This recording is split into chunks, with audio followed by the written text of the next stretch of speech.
I'm just letting the last couple of people sit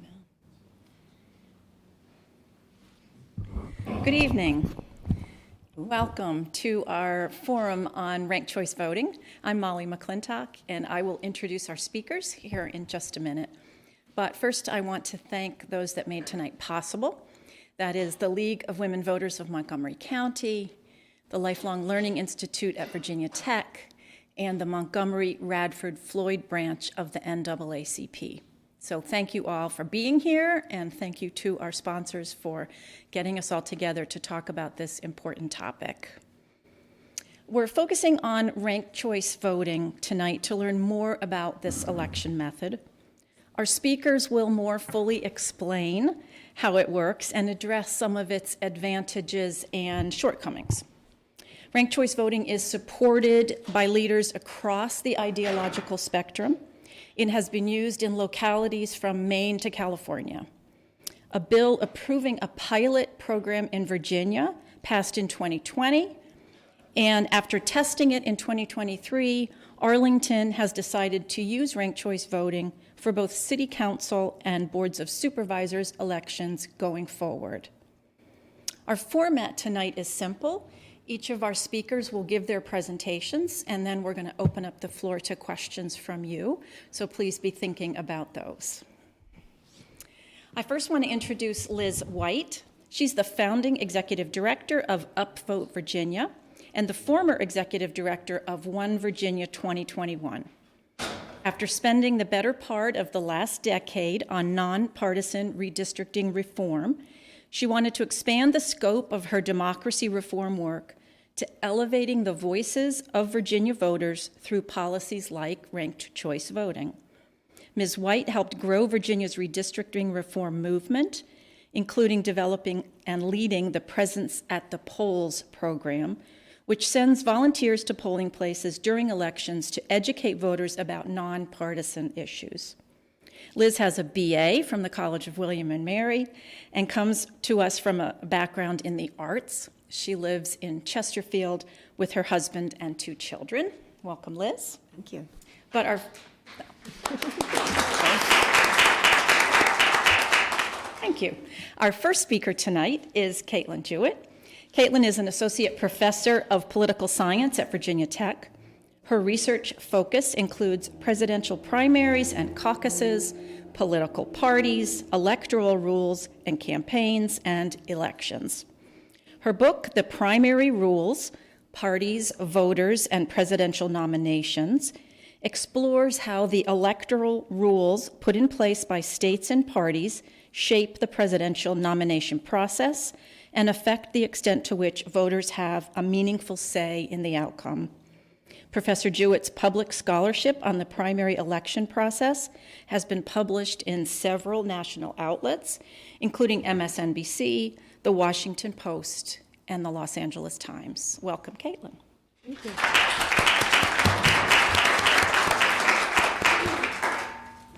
And thank you, everyone, for coming this evening, especially given the chill in the air outside.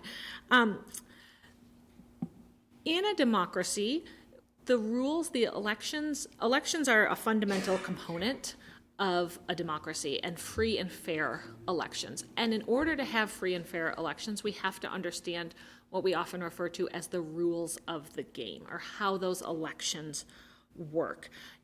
Most people know, I assume everyone in this room knows, that how we award the presidency, whether it is the person who wins the popular vote or the electoral college, matters. But there are many other rules throughout our democracy that matter just as much for which candidates are successful and for the health of our democracy. So there are 2 main types of electoral systems. The first is plurality, and a special case of that is majority electoral system, and proportional. Plurality systems tend to promote single party government with 2 major parties on the political spectrum, whereas proportional systems, which are much more common in other countries, many European countries, encourage power sharing by generating governments with multiple parties and coalitions between those parties. So in the United States, we are most familiar with what we call single choice voting in single member districts, or first past the post. This is where you choose one candidate and the candidate with the most votes wins, even if that candidate only receives 40% of the vote. So it is not necessary to win a majority of the vote in order to win the election. In some places, there is a runoff election following that initial election in which a candidate will need to receive a majority in order to win. Runoffs can be problematic because turnout often drops for runoff elections, and they're also costly to administer. The state or the local government has to host another election. In political science, there is a well-known law, Duverger's law, that argues that plurality rule elections, first past the post elections that we use throughout most of the United States, tend to favor a two-party system. And there is both a mechanical component of this, but also a psychological component, that voters don't want to feel like they are wasting their vote or voting for a third-party candidate who likely won't win the election. And that means that in any election, under single choice voting with single member districts in which there are more than two candidates, there is a possibility of a spoiler. Arguably, we saw this in 2000 with Nader and Gore, right? That if Nader was not in the race, Gore likely would have won because Nader's voters, arguably most of them would have preferred Gore to Bush. And so voters are often reluctant to vote for a candidate who is unlikely to win because they don't want to waste their vote. So that's what many people are familiar with when they think of elections in the United States. But an alternative is ranked choice voting. And ranked choice voting is actually an umbrella term for any voting system that gives voters the options to rank their choices in order of preference. It's often called preferential voting or instant runoff voting. In many other countries, it's called alternative vote. But ranked choice voting is relatively complex compared to the single member district single vote. Because we are asking voters to rank multiple candidates in order of their preference, and the number of candidates that a voter needs to rank depends on the local rules at play. But it allows candidates to express a backup preference. This is my first choice. This candidate's my second choice. This candidate is my third choice. After everyone votes, if a candidate receives a majority of votes, that candidate is the winner and the election ends there. Typically, though there are variations possible, so when I say typically, this is just sort of how it usually works in the United States. I don't want to get too into the weeds here. But if no candidate receives a majority, then typically the candidate with the lowest percent of the vote is eliminated, and that candidate's votes are redistributed to their second choice. So I have some images here that may help. So this shows 6 candidates in which you can rank 5 choices. And so you can fill out the bubble, much like in your standardized testing days, for your first choice, second choice, third choice, fourth choice, and fifth choice.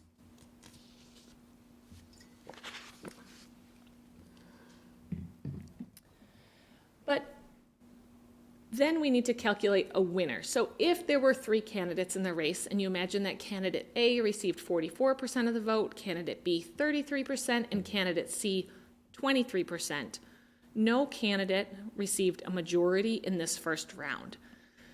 So candidate C would essentially be eliminated, and candidate C's, all of the ballots that expressed candidate C as their first choice, they move on to their second choice and they are redistributed. So in that second sort of portion here, under 2, you see the 23% being split up and 12% going to candidate A and 11% to candidate B. And under this scenario, candidate A has 56% and would be declared the winner after 2 rounds. However, you can imagine a situation in which candidate C's supporters vastly preferred candidate B, and whereas in the first round candidate A was leading, votes could be redistributed and candidate B would be the eventual winner. This is also a fairly simplified version. In the 2020 New York City mayoral primary, Democratic primary, there were 13 candidates on the ballot, and voters could express a preference for 5, and it took 8 rounds of eliminating candidates to get to the eventual winner, right? So this can become somewhat complicated, even if the act of actually filling out a ballot for voters isn't complicated, the sort of logic behind it can get a bit complicated. Ranked choice voting in the United States is constitutional.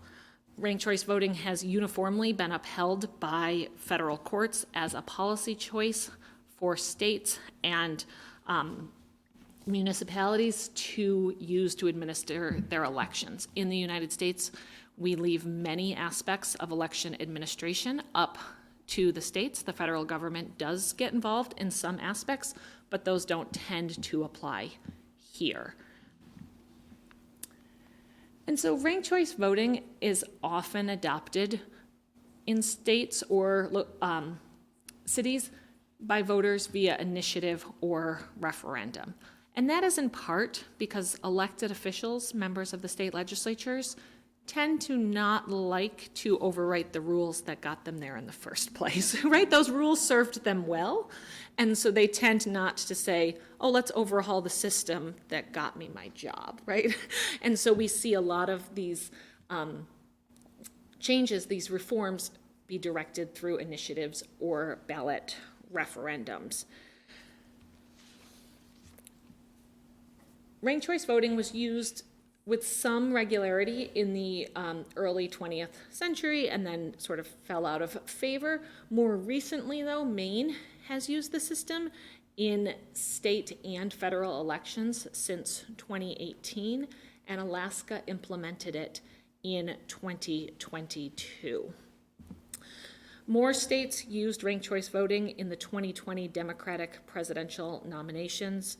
Alaska, Kansas, Hawaii, and Wyoming all used ranked choice voting. Notably, maybe it's just interesting to me because I like primary elections, but those were all former caucus states. And so ranked choice voting is very similar to a caucus experience in which you have a chance to sort of express a background or a backup preference if your first choice candidate is not viable. But ranked choice voting is much more common at a lower level, at the local level. Minneapolis uses it, New York City has used it, Salt Lake City, and as Molly mentioned in the beginning, some municipalities in Virginia are experimenting with it. The ranked choice voting was also used by the Republican Party of Virginia in the statewide nominating elections in 2021. And so this is really a reform that has been embraced in some areas by what we think of as traditional Democratic areas, traditional Republican areas, and then these sort of more purple areas. It tends to be advocated more staunchly by progressives or by moderate centrists who want a candidate who can sort of bridge the gap between these more extreme candidates. It does also have opponents from, it has some staunch opponents, mostly from red states. There are now 10 states that have banned ranked choice voting, and Missouri is considering it right now as well. And then Alaska, where voters approved ranked choice voting in 2020, and we saw it used in 2022, there is a ballot initiative on the ballot for November to repeal ranked choice voting. So whereas picking up steam in some places, we're also seeing pushback against it in other places. Advocates for ranked choice voting argue that voters tend to broadly support it when it's up for ballot initiative. It tends to do well, and voters often report that it is very easy to use, right? Even if it seems sort of intimidating at first, many voters report, yes, I knew what I was doing, I understood how to rank my candidates, and I feel good about the process. Voters can also vote their true preferences and don't need to worry about wasting their vote when they can express a preference for a second or third place candidate or choice. Advocates often hope and argue that it will lead to less divisive, negative campaigning and less polarization. And the logic here is that if I am a candidate running in a ranked choice voting election, I am not going to bash or be negative about another candidate because I want their supporters to also like me and rank me second, right? That if I'm not going to be negative because I need to appeal broadly, and I want other candidates' supporters to list me as a backup choice. And so in that sense, the hope is that it's less polarized. We find a candidate with broad electoral appeal, someone that a majority of voters support at some level. And so the winner in a ranked choice vote is often supported or at least tolerated by a majority of voters. If not their first or second place preference, it is their third preference or their fourth preference. And ranked choice voting is certainly less costly than holding runoff elections because we don't need to hold another election 3 weeks from now. And then some of the disadvantages of ranked choice voting, because any electoral rule or reform has both benefits and drawbacks, is that there is more complexity to casting a ranked choice ballot than a single vote.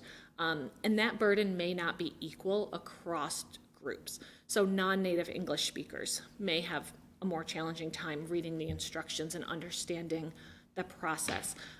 Those who have less education may not understand the process as well and may be less likely to rank multiple candidates than those who are more educated and more familiar with voting and more comfortable asking questions of their election officials.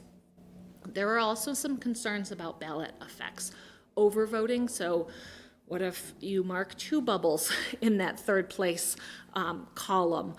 Or undervoting, you only mark 1 candidate or 2 candidates, and then your 2 candidates are eliminated early on, your ballot is said to be exhausted. And so as we move on rounds of calculating the votes, fewer and fewer ballots are counted in each round because ballots are exhausted. And then we also often hear about concern over uninformed ballot order effects. So voters that aren't as well informed, are they just going to make a pretty straight line? I can tell you sometimes my undergraduates make patterns on their Scantrons, right? Or I'm just going to go C all the way down, right? Are they going to go alphabetically? Are they going to just write all the women's name, right? Are they just going to bubble in all the women or all of the candidates that have names that are understandable, or that they can easily pronounce, right? That there are ballot effects that, again, may not be equal across groups.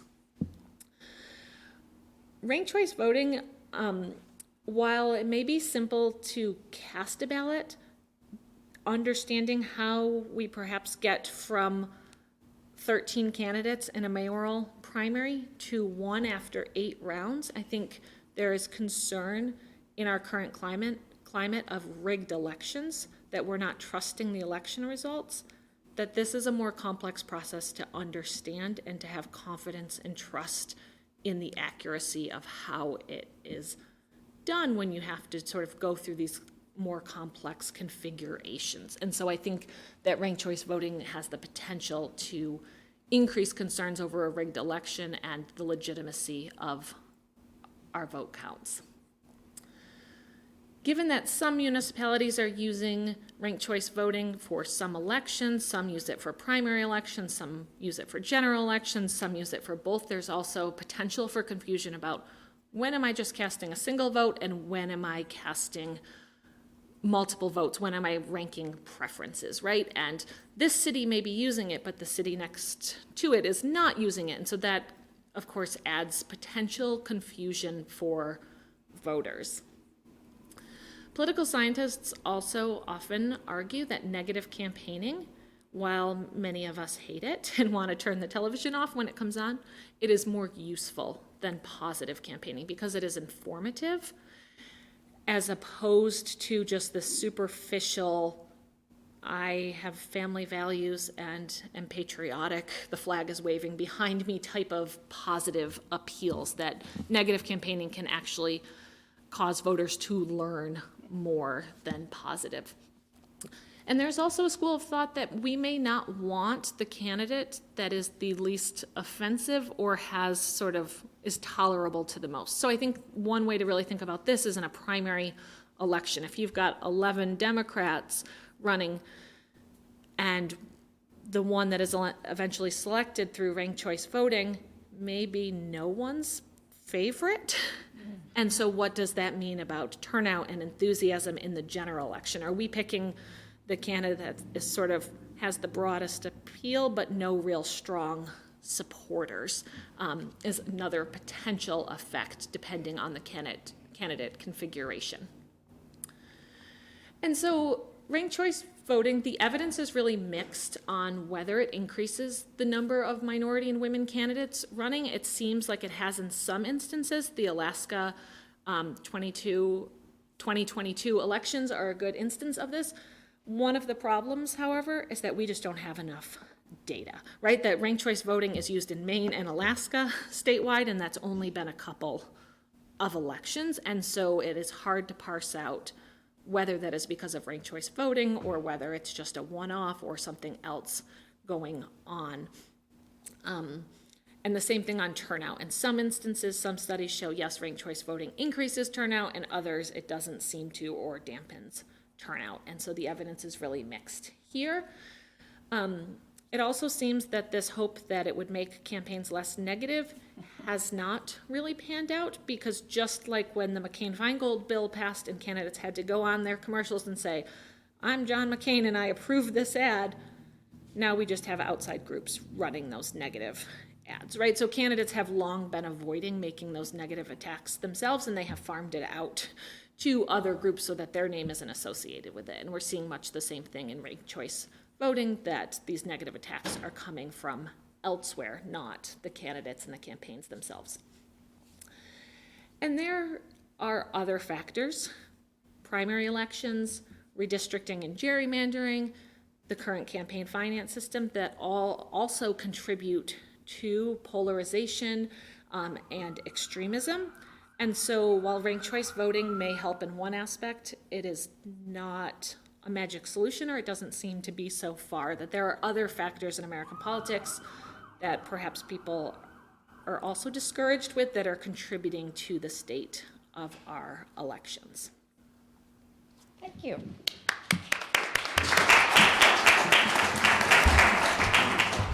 So I'm glad to know there are exhausted ballots as well as exhausted voters. Okay, Liz. All right. Here we are. Okay.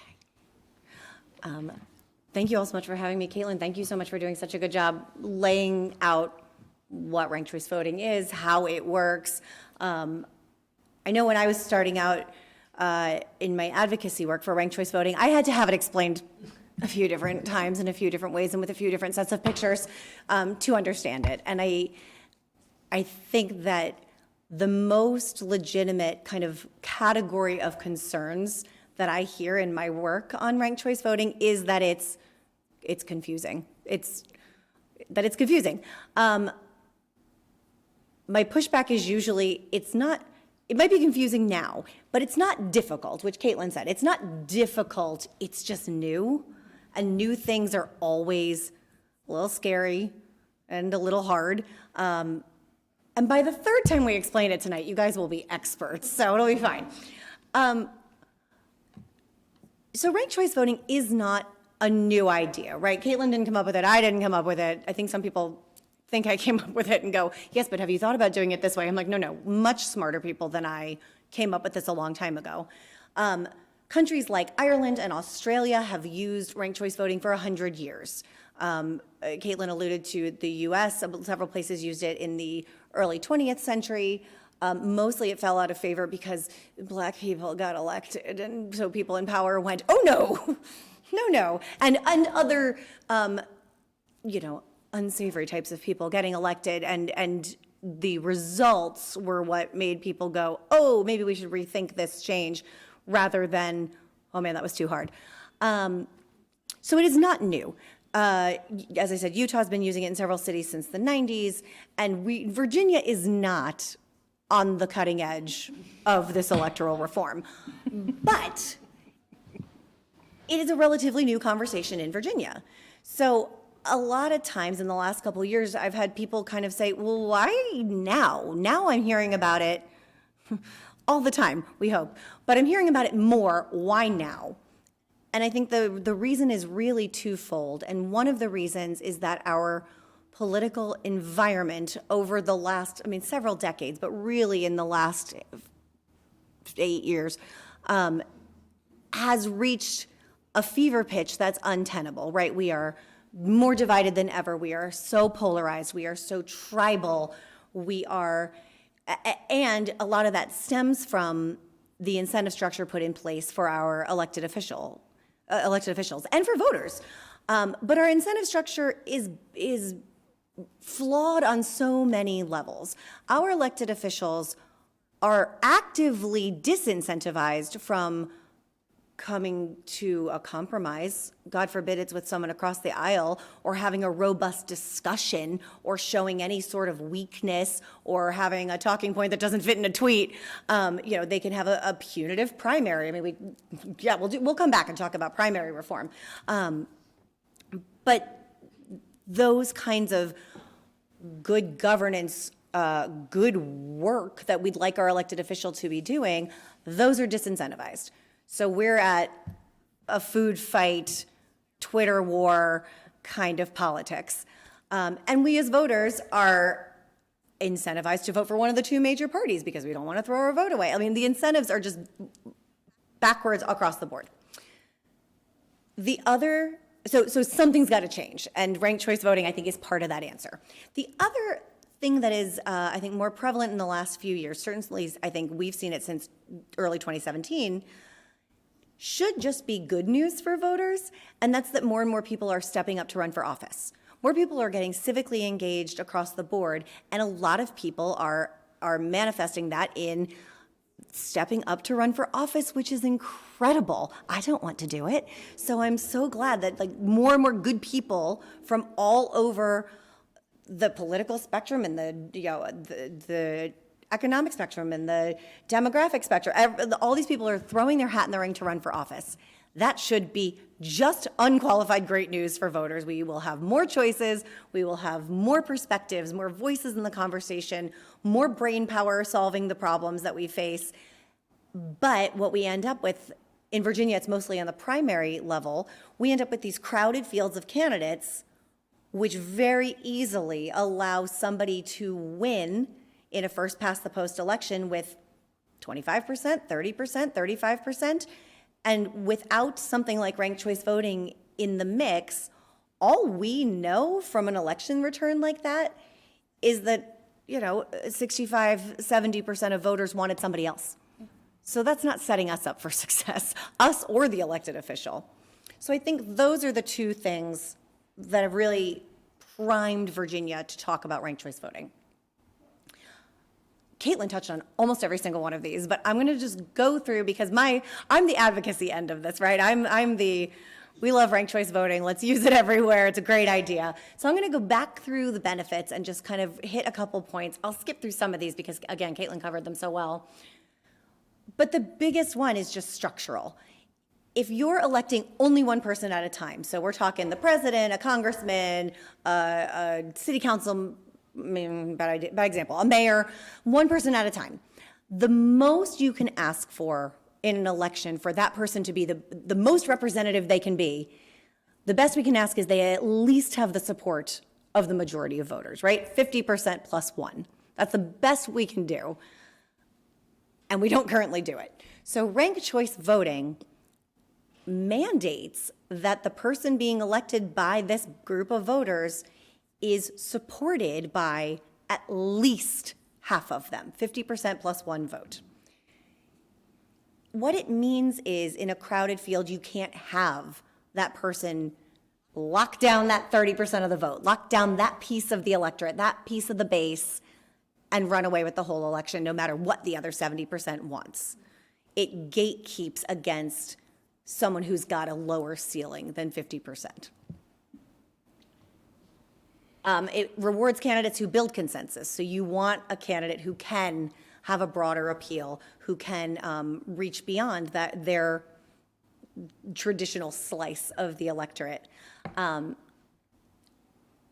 They do need both deep and broad support. So the only thing I'd push back on your slide, Caitlin, is you can't be nobody's favorite and win a ranked choice voting election. You have to be somebody's favorite, because if you're everyone's second choice, you're getting eliminated the first round.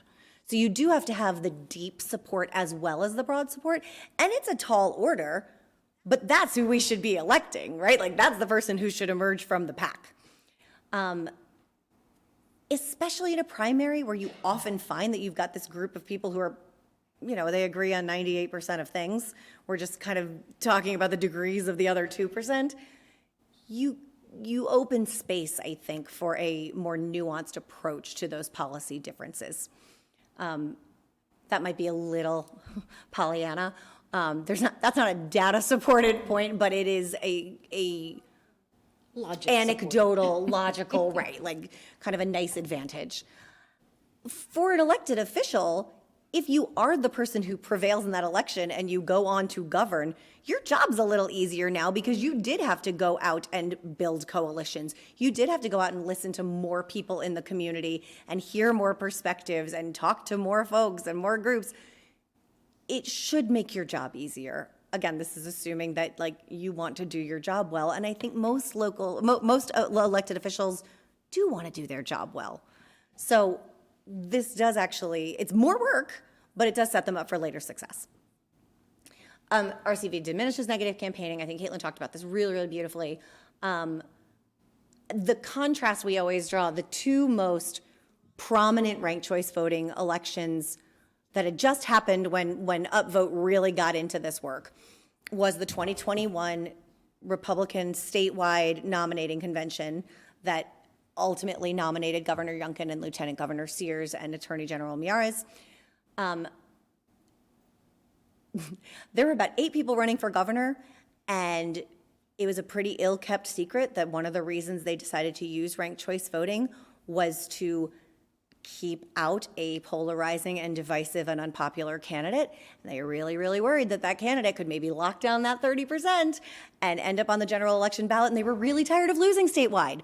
And so they went, let's try a system that actually would require someone to be supported by the majority. So they went with ranked choice voting.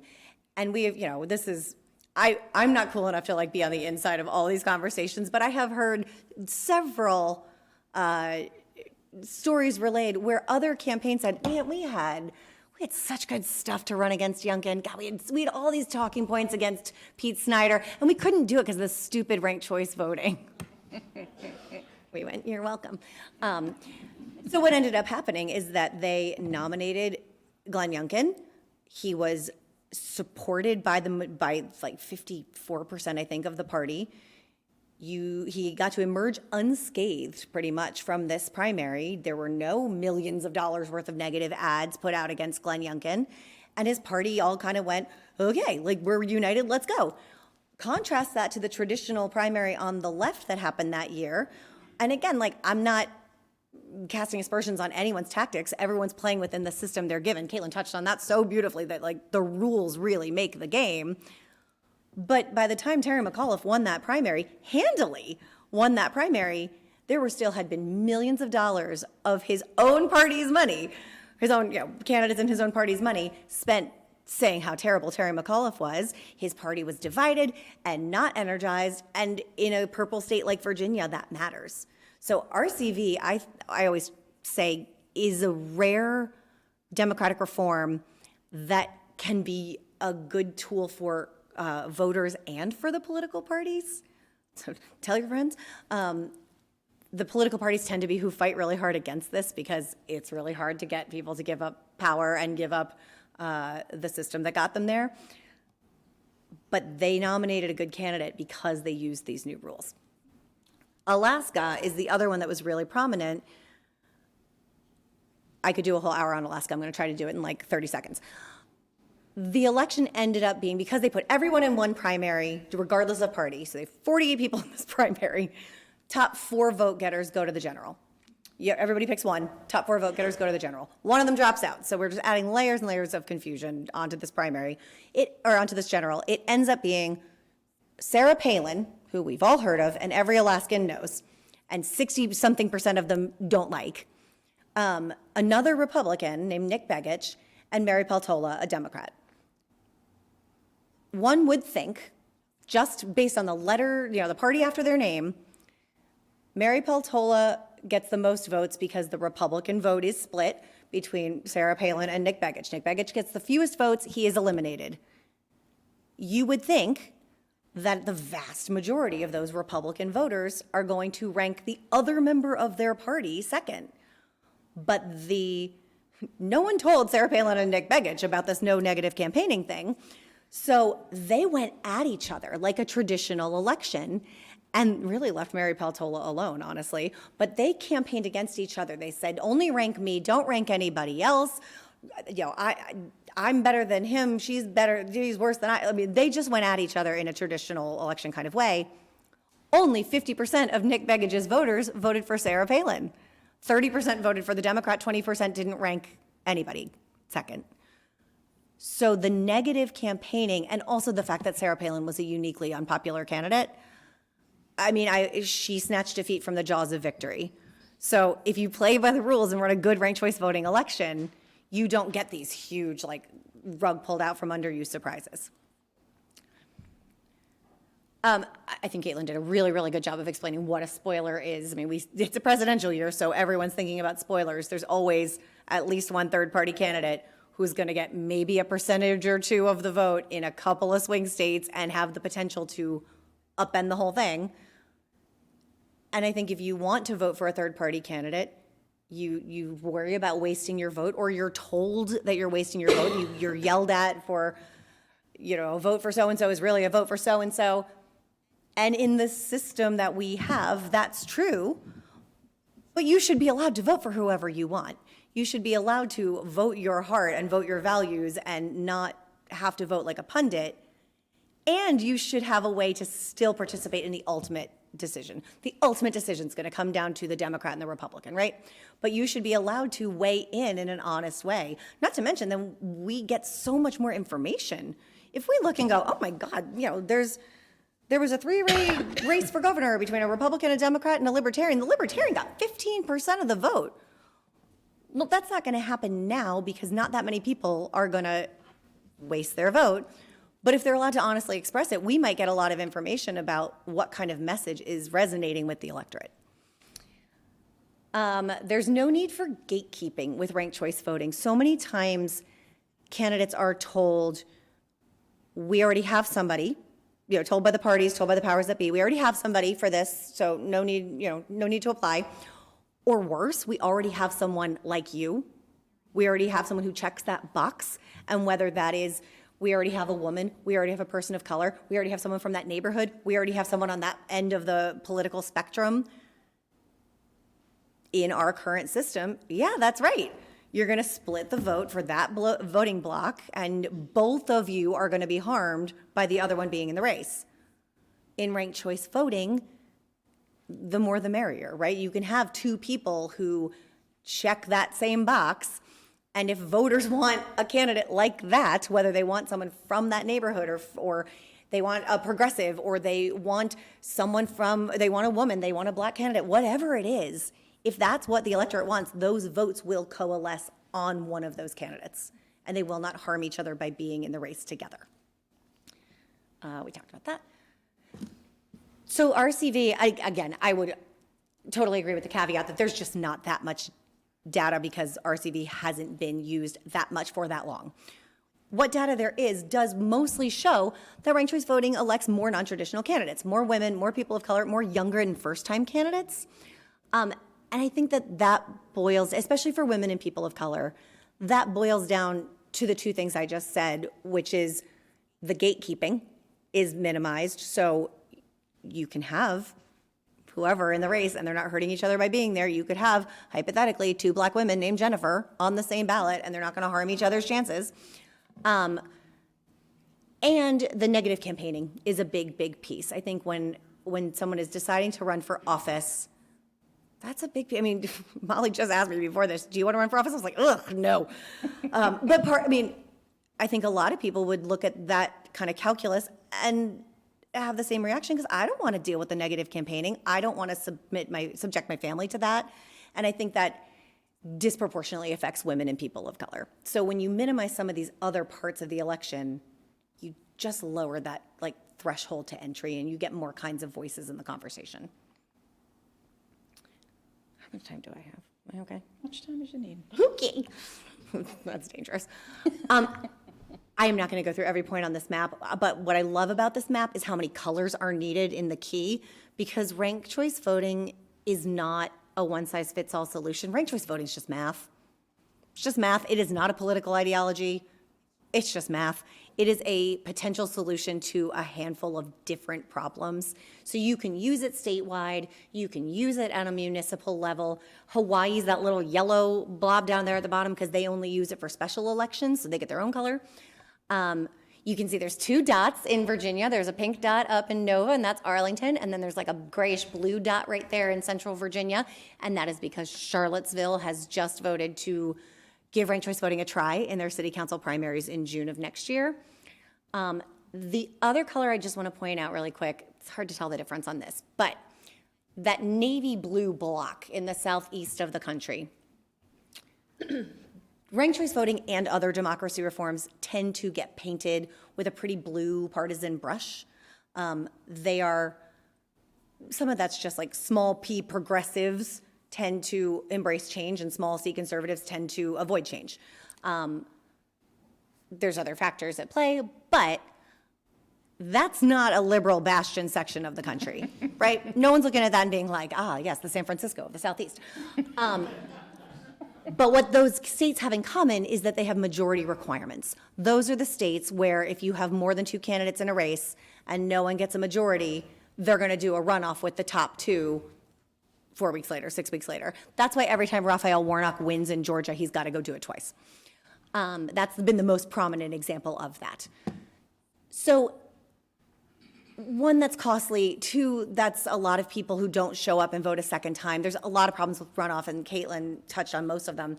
But the other problem is, what if you're overseas? What if you're a military voter? They do not have time to print a new ballot, get it out to wherever everybody is stationed, have you fill it out, and get it back to them. There's just no way to do that in that quick turnaround. So they have found the elegant solution of using ranked choice voting. So if you're a Georgia overseas active military person and you get your mail ballot, you get your regular ballot with all of the candidates, you pick your one, you also get your runoff ballot, just in case. And they use ranked choice voting because they don't know who's going to end up in that runoff. I mean, you can probably guess, but they don't know who's going to end up in that runoff. So you rank. And if your first choice doesn't make it to the runoff, they'll just count your vote for your second choice. Just a really practical way of making sure everyone's vote counts. It's not politically aligned with either party. Molly did a great job of talking about the law that's already on the books. This is what Arlington and Charlottesville are using. We talked about the GOP 2021 statewide convention. It worked so well for them that the Republican Party of Virginia then used ranked choice voting to elect 3 congressional candidates in 2022, another one in 2023, and a member of the House of Delegates in 2023 as well. So it's been interesting to watch, in most parts of the country, it's the Republicans fighting against it and the Democrats fighting for it. And in our legislature, it's usually the Democrats voting for it and the Republicans voting against it, with some exceptions. But as far as usage, it has been the Republican Party of Virginia finding this to be a helpful tool. It's fascinating. What we would like to see, we as UpVote Virginia would like to see, is more flexibility in the local option. We'd like to see cities and counties and towns be able to use it for whatever races they'd like, whatever local races they'd like, not just city council or boards of supervisors, so mayors or school boards. And we'd like to give localities the control. The more I travel around, the more I am 100% sure that there are 133 municipalities in Virginia, and there are 133 different sets of needs and circumstances and structures of local government. So I don't want to tell them which races would benefit from ranked choice voting. I want them to do it. We'd also like to see party primaries, a bill that would give the political parties the option to use ranked choice voting in a state-run primary when it makes sense, right? When 12 people run in a Democratic primary for one congressional seat, that would have been a good time to use ranked choice voting. Somebody could have won that race with 12%. They didn't. It was like in the high 30s, I think, but could have been much worse. That's it. Great, thank you, Liz. Q&A portion.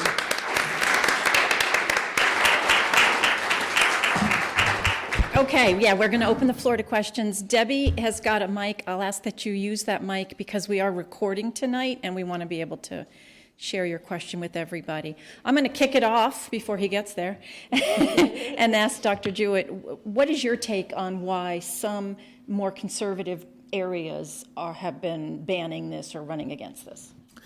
Yeah, so I think Liz touched on some of it. In general, conservatives are less likely to like change, right? Just by sort of nature of their philosophical stance.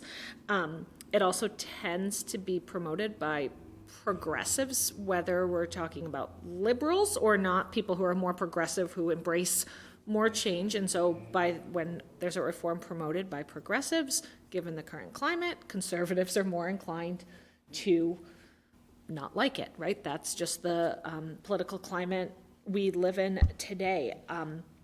I think, as Liz pointed out, conservatives do use ranked choice voting when they think it's going to benefit them, right? And that's just like elected officials aren't going to generally put in place or get rid of a rule that got them to their position. That usually all politicians are strategic enough to see, when is this going to benefit me and my goals or my party's goals, and then they're willing to implement it. I haven't done a deep dive into the states that are banning it. A few things was said, like governor saying that that it shouldn't be allowed. It takes away our one person, one vote is a sort of common refrain there. The 10 states that have banned it, when Liz put up the map, I was sort of comparing, right? Because some of them are clustered in the Southeast: Alabama, Florida, Kentucky, Louisiana, Montana, Mississippi, South Dakota, Oklahoma, and Tennessee are the ones that have banned it. 5 of them have banned it in 2024. And so this is just pure informed speculation on my part, but I would think that the narrative of rigged elections is contributing, right? That is very much a Republican narrative about rigged elections, that the votes aren't counted correctly.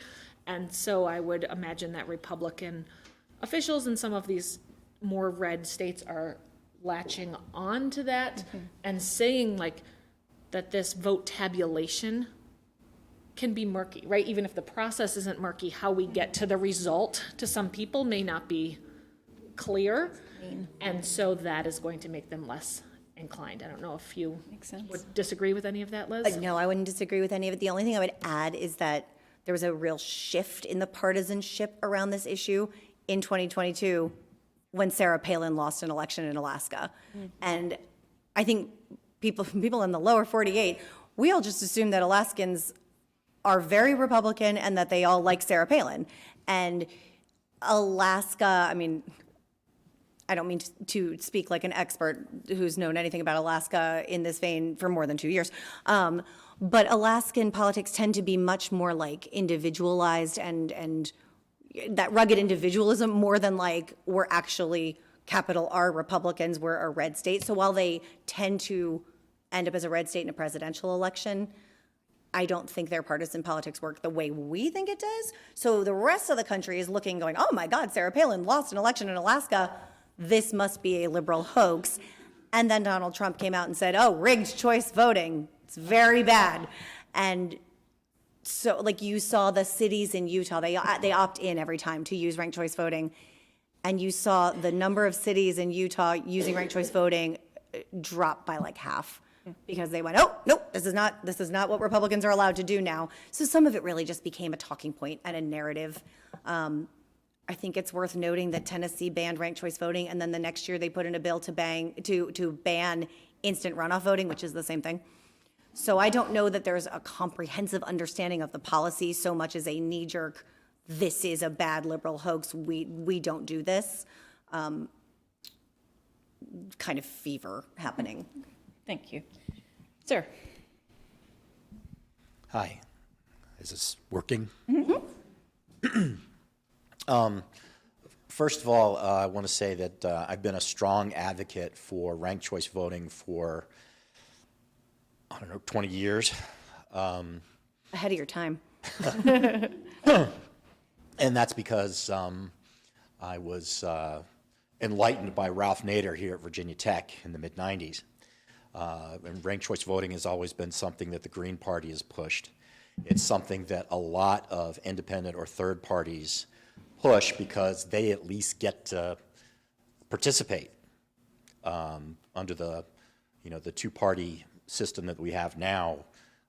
Just because of the way we have first past the post, people don't want to waste their votes, so you naturally get this culling of other ideas, other priorities, other perspectives. So that's one of the things that I like the most about ranked choice voting. I have a technical question, and then I have a more substantive question. The technical question is, the slide went really fast, and I would just like to get clarification that in Virginia, under the current ranked choice voting experiment that we have, there's a clock on that, I understand, that it's going to... Yes. It is a pilot program, the HB 1103 that passed in 2020. It is a pilot program, so it does have a sunset clause of 2031. Right. That we're making that a future UpVote Virginia problem, but hopefully by that point enough localities are using it that it becomes a no-brainer to remove that. Right. And I had some trouble a couple of years ago when it first passed getting clarification on whether it's just cities and counties or whether it can also be towns. Such a good question. The way it is worded currently, and I don't necessarily know that anyone sat down with the intent to do this, but it got so specific that it does say city councils and county board of supervisors. So I think towns were kind of inadvertently excluded. Versions of the bill that we have put in the last couple years have basically said any local election, which would put independent townships back into the mix. So anyone that has a town mayor and a town council, they could use it as well. Right, but that's not the case now. Not the case now. Okay. My substantive question is a criticism of ranked choice voting that I didn't see. That you both ran through the routine ones that you get, but one of the criticisms that I've heard is that because, like you both said, that ranked choice voting is not a silver bullet, that there's a lot wrong with our electoral system and much can be needs improvement, but a combination of ranked choice voting with unlimited funding could result in some billionaire setting up some nationwide organization or statewide organization or countywide organization or citywide organization to basically buy a slot on one of those ballots, one of those ballot options. And so I'm worried about, people like Musk or Bloomberg or whatever rolling out their organization, their agenda, and being able to capture one of the slots. So what I would like to know is, what do you guys think about that? And do you think, how do you make sure that you get a sufficient variety of political options on the ballot for voters? In Virginia currently, there are states debating adopting a model like Alaska's, where you have everybody in one primary and then there's an X number of people on the ballot, and usually, or on the general election, usually that's 4 or 5. In Virginia, there's nothing being proposed that would restrict the number of candidates on the ballot. So if Elon Musk wants to run for office, he's on the ballot. He gets his signatures or whatever, and he's on the ballot. Unlimited money in politics is a huge problem, on, in every facet. So if Elon Musk decides he wants to be on the Montgomery County Board of Supervisors and he wants to put money into that race, he can put money into that race. I think ranked choice voting, and this is, what did you call it, informed speculation? Not all the time. I think ranked choice voting could slow him down, right? Because he would have to put in enough money to build a strong enough campaign to appeal to 50% plus one voter. You can't just get the most. He would have to get a majority, which maybe money buys a lot of ads. So I don't know that ranked choice voting would ever make it worse than it would be now, and may even, hopefully slow him up. So don't give him any ideas. Don't post that on Twitter. It's already out. No. And I would just add that you've got residency requirements in some places that would make that more challenging as well. Of course, not for every office and every location, but that's going to contribute as well. Are there any other questions? I'll come to you.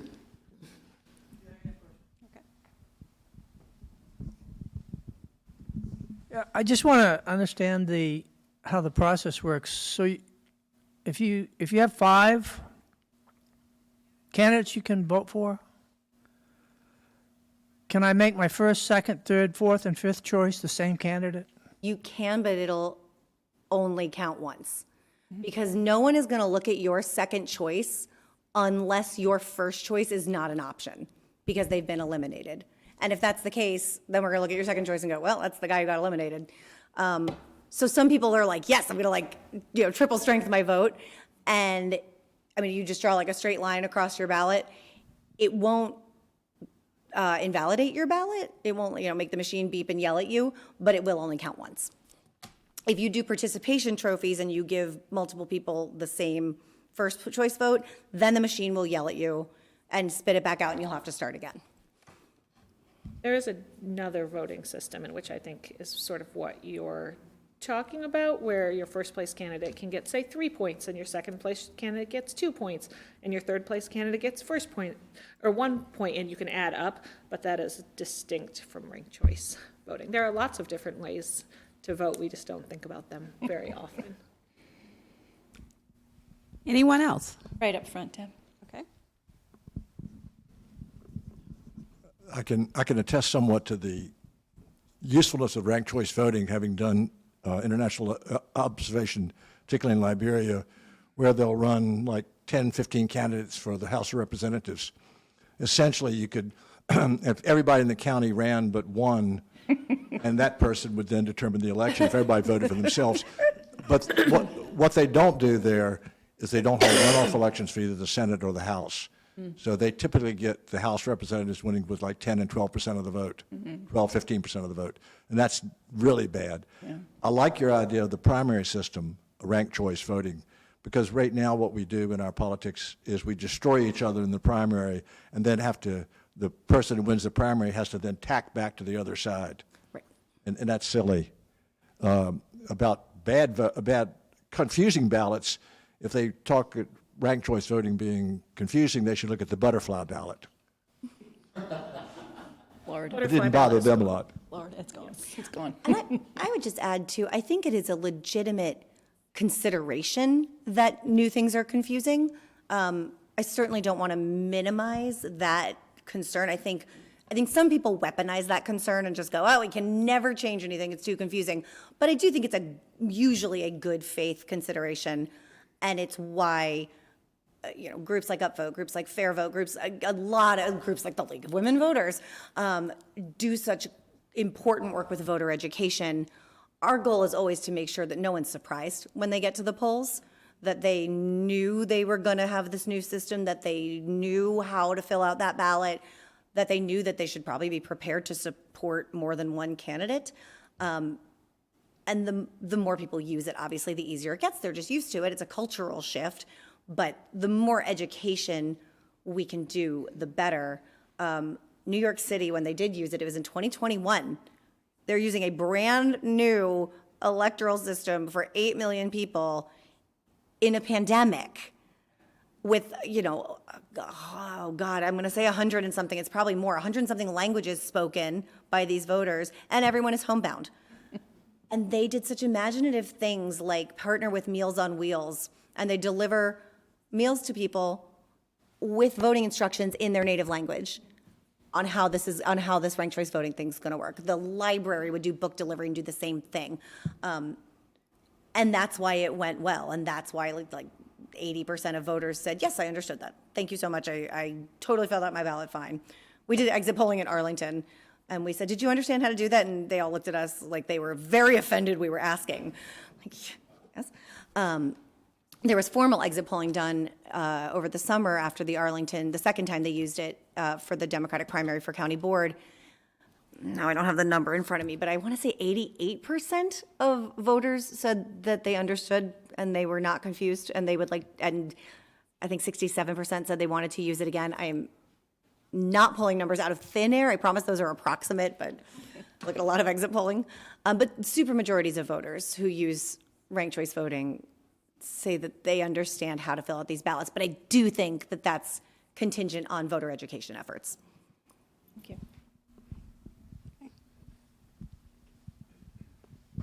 She's coming. She's coming. How would this affect presidential elections, such as this year, where we have two very prominent Republicans and Democrats, and so would ranked choice voting ever be used in a presidential election, and what possible implications could it have? Would it possibly encourage a stronger third party or a stronger fourth and fifth party? I think it would certainly encourage more third-party candidates or stronger third-party candidacies, because certainly if you've already voted in Virginia, there's third-party candidates that you may not have known were on the ballot, right? They're there, but people like Elon Musk or some billionaire, right, that can get their name on the ballot in every single state, I think we would see perhaps an influx of people like that. And so for those concerned about the amount of money in elections, I think the number of candidates will increase, and the amount of money spent, especially by these more wealthy individuals who we have seen enter races like Bloomberg recently, we may see more of that. Is that a negative or a positive? I am very much of the perspective that every electoral rule and reform has advantages and disadvantages, and you need to figure out what your goal is. Is your goal to lower the amount of money spent? Is it to lower negative ads? Is it to increase voter participation? Is it to increase voter confidence? Is it to increase trust in the election result? And then based on what that goal is, we can sort of work backwards and figure out the system or reform that would be best for that goal. But I think even the major political parties have multiple goals, and within a party, they don't necessarily agree on what their goals are. Liz, as the advocate, will probably take a stronger stance there. I would add that even a presidential election is a state-by-state election. So I don't know when, if we'd see a national use of RCV for this one national election, but Virginia could decide that that's how we elect a president, or I think more realistically, we could certainly be one of those 4 states that uses ranked choice voting in a presidential primary. I think presidential primaries are great use case for RCV because they tend to be crowded, especially in years where there's an open seat. And in Virginia, again, this is like this isn't so much a policy advantage, but just like a logistical one. In 2020, when there were 800 Democrats on the ballot, and surprise, there's a pandemic, but we had just, we had early voting and we had absentee voting for the first time. So a lot of people voted early. Virginia is a Super Tuesday state. By the time we get around to being allowed to vote in the primary, a lot of big moves have happened. A lot of really prominent candidates dropped out the week before we all got to go vote. So if you filled out your ballot even a week early, there's a huge chance if you voted for Amy Klobuchar or Pete Buttigieg, your vote went in the trash can. There was nowhere else for it to go. And it would have just been a nice, again, like just logistical fix if you could have ranked, because then we go, oh, no, Pete's not in the race. No, Amy's not in the race. We're all on a first name basis. But like, oh, Joe Biden was your 3rd choice. That's who's going to get your vote. And you get to participate as though you'd shown up on election day with all of the relevant information. So I think there's a place for ranked choice voting in the presidential election process. And maybe that is eventually in the general election, but I think that's a hard sell if there's not a lot of states participating in that. And I would just add to that, whereas the presidential election is state by state and the likelihood of all states adopting, this would be very unlikely. The national parties could theoretically require states to use this in their primary election.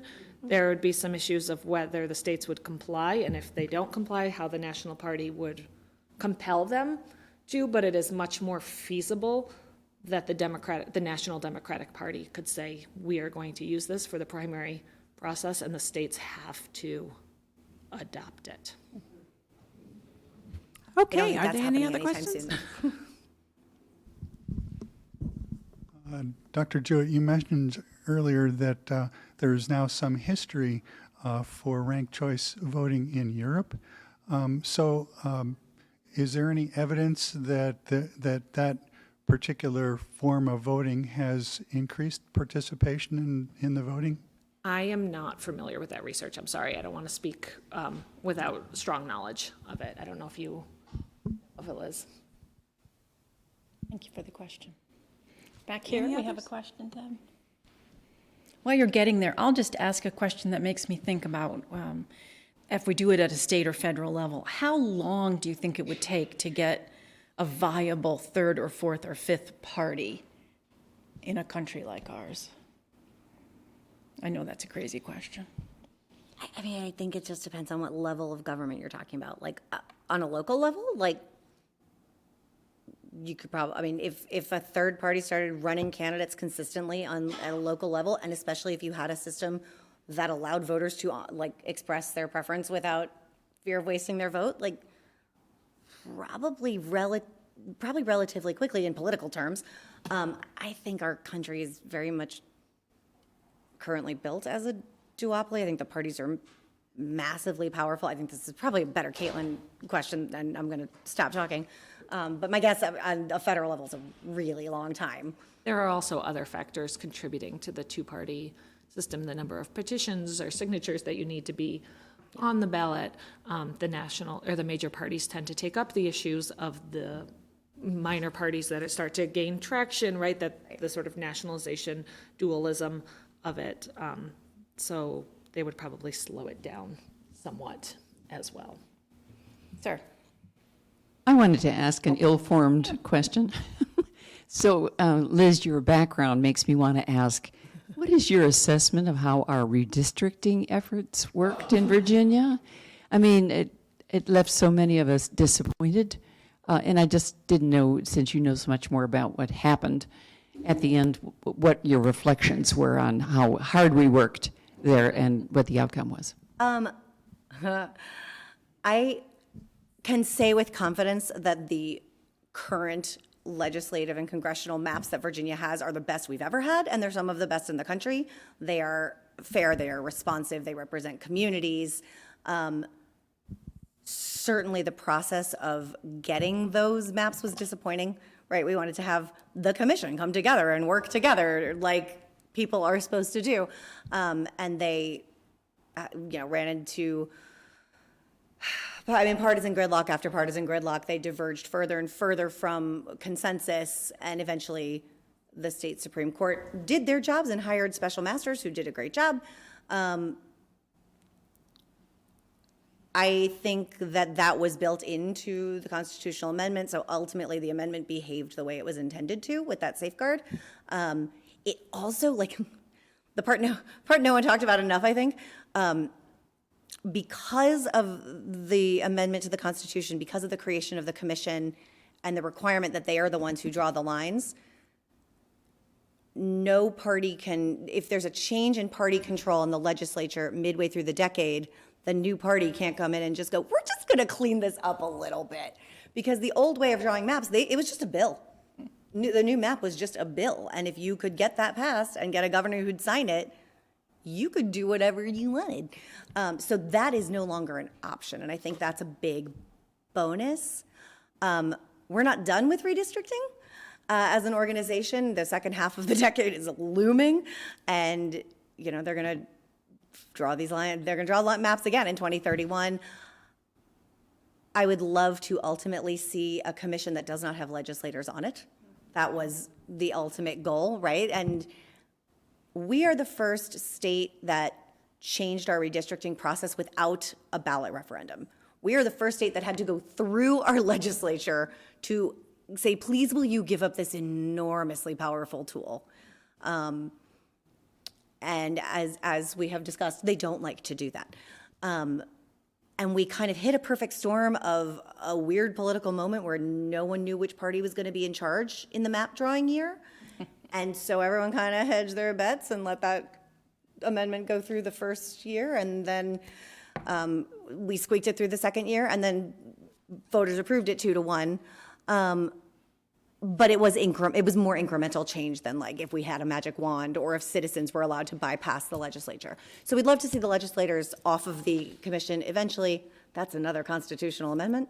But I also think there are things that can be done to make the commission work better, even in its current structure, that we can do with just regular laws.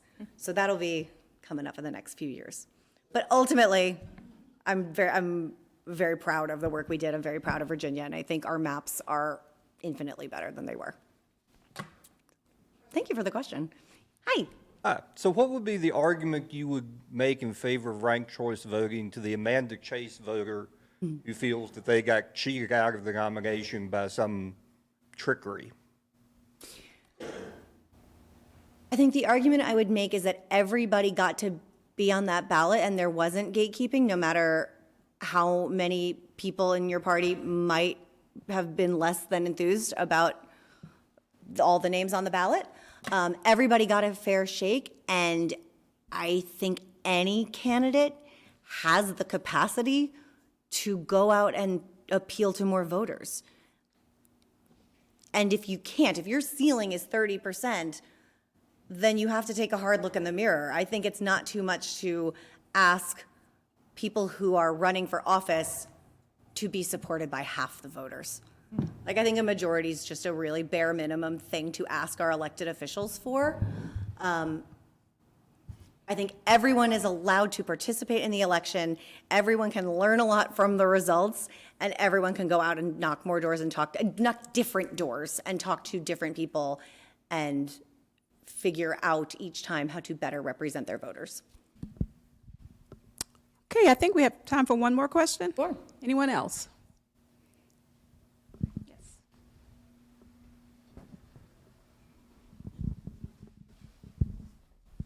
Since no one else wanted it, I'm Ryan. I'm the chair of the local Green, so I'm another one of those unsavory characters you mentioned. My question is about ranked choice voting and also proportional representation, which was in some of the slides. How would that work together, or are those exclusive kinds of things? So, like, does ranked choice voting only work when there's one winner, or can that be combined with proportional representation? Because I imagine the way that would work is you have to have like a certain threshold for representation, and it would kind of realign to do that. But is that feasible, or is that just completely misunderstanding the nature of the reforms? It is absolutely feasible. There's a thing called proportional ranked choice voting. It is for elections that elect two or more people. So, like, at-large city council seats is usually where we see it. The first time Arlington used it was the year they were electing two people to their county board instead of just one like they do every other year. Charlottesville is going to be electing two, not nominating two because it's a primary, but they elect two city council members at a time and then three of them 2 years later. So it can be done. It has been done and will be done soon in Virginia. You're right. The threshold changes. Usually in the first time I talk to a group, we stay with the single winner because there's a lot more math in proportional representation. Really what it means is that threshold is lower. So say you're electing 3 people at a time, the first 3 to cross a 25% threshold, because more than 3 people can't get more than 1/4 of the vote, they are elected. So the threshold is lower. I find the hardest thing for people to grasp is they're used to voting for 3 individual city council seats. And it's again, a cultural shift, but like, it's a hard kind of mental shift to think, no, I'm electing one body and I'm gonna get proportionally represented on it. But yes, it is absolutely, it's held to be the gold standard, honestly, in a lot of reform circles, that proportional represented achieved through ranked choice voting is the gold star. Do you want to add anything to that? Okay, Molly, I'm going to turn it back to you. Thanks, Deb, for doing that. Thank you all for being here tonight. Please thank again Liz White and Caitlin Jewitt.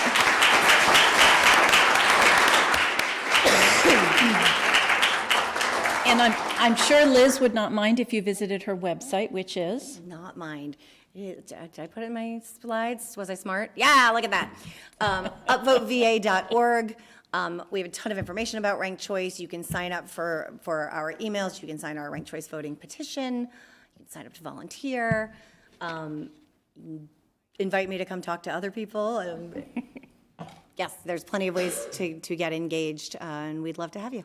Great. Thanks for being here. I'd also like to add that there's been a video made of this forum tonight, and if you'd like to take another look at it or invite other people to look at it because you've been interested, it'll be on the League of Women Voters website in a few days. Thank you, Carolyn. And thank you, Chip Herman, in the room back there. Thanks, Chip. Thanks, Chip. Thanks, everybody.